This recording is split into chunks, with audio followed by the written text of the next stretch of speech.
கடவுளுடன் காலை வணக்கம். புனித மத்தேயு எழுதிய நற்செய்தி 25ஆம் அதிகாரம் 14 முதல் 30 வரை உள்ள இறைவார்த்தைகள். அக்காலத்தில் இயேசு தம் சீடருக்கு கூறிய உவமை.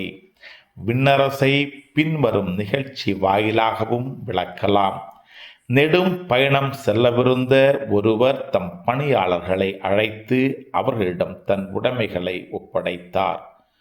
அவரவர் திறமைக்கு ஏற்ப ஒருவருக்கு 5 தாலந்தும், வேறொருவருக்கு 2 தாலந்தும், இன்னொருவருக்கு 1 தாலந்தும் கொடுத்துவிட்டு நெடும் பயணம் மேற்கொண்டார்.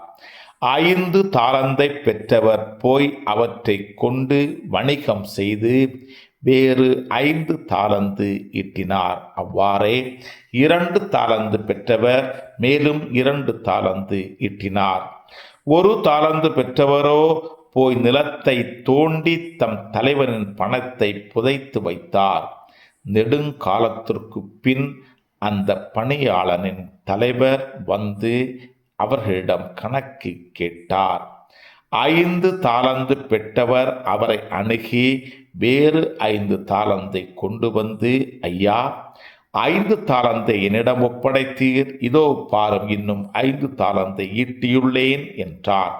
அதற்கு அவருடைய தலைவர் அவரிடம், நன்று, நம்பிக்கைக்குரிய நல்ல பணியாளரே, சிறிய பொறுப்புகளில் நம்பிக்கைக்கு உரியவராய் இருந்தீர், எனவே பெரிய பொறுப்புகளில் உம்மை அமர்த்துவேன். தலைவனாகிய என் மகிழ்ச்சியில் நீரும் வந்து பங்கு கொள்ளும் என்றார். 2 தாலந்தை பெற்றவரும் அவரை அணுகி, ஐயா, நீர் என்னிடம் 2 தாலந்து ஒப்படைத்தீர், இதோ பாரும், வேறு 2 தாலந்து ஈட்டியுள்ளேன் என்றார். அவருடைய தலைவர் அவரிடம், நன்று, நம்பிக்கைக்குரிய நல்ல பணியாளரே, சிறிய பொறுப்புகளில் நம்பிக்கைக்கு உரியவராய் இருந்தீர், எனவே பெரிய பொறுப்புகளில் உம்மை அமர்த்துவேன். தலைவனாகிய என் மகிழ்ச்சியில் நீரும் வந்து பங்கு கொள்ளும் என்றார். 1 தாலந்தை பெற்று கொண்டவரும் அவரை அணுகி, ஐயா, நீர் கடின உள்ளத்தினர், நீர் விதைக்காத இடத்திலும் போய் அறுவடை செய்வர், நீர் தூவாத இடத்திலும் விளைச்சலை சேகரிப்பவர் என்பதை அறிவேன். உமக்கு அஞ்சியதால் நான் போய் உம்முடைய தாலந்தை நிலத்தில் புதைத்து வைத்தேன், இதோ பாரும், உம்முடையது என்றார்.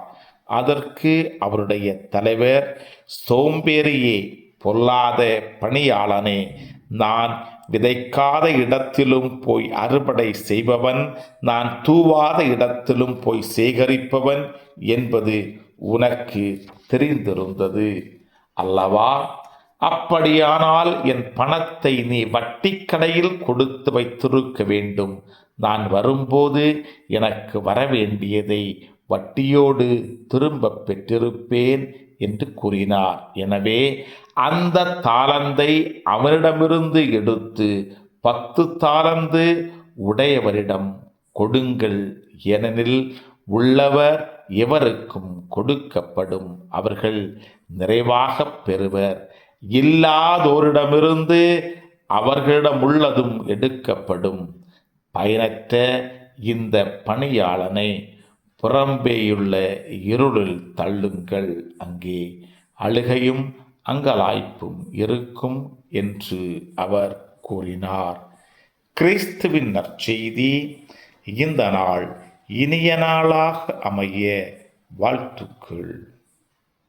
பல பல பல புதுமைகள், பெருமைகள், இனிமைகள் இறங்கிய நல்ல நாள், ஒரு நல்ல நாள், நம் தேவன் தந்த நாள், இது நல்ல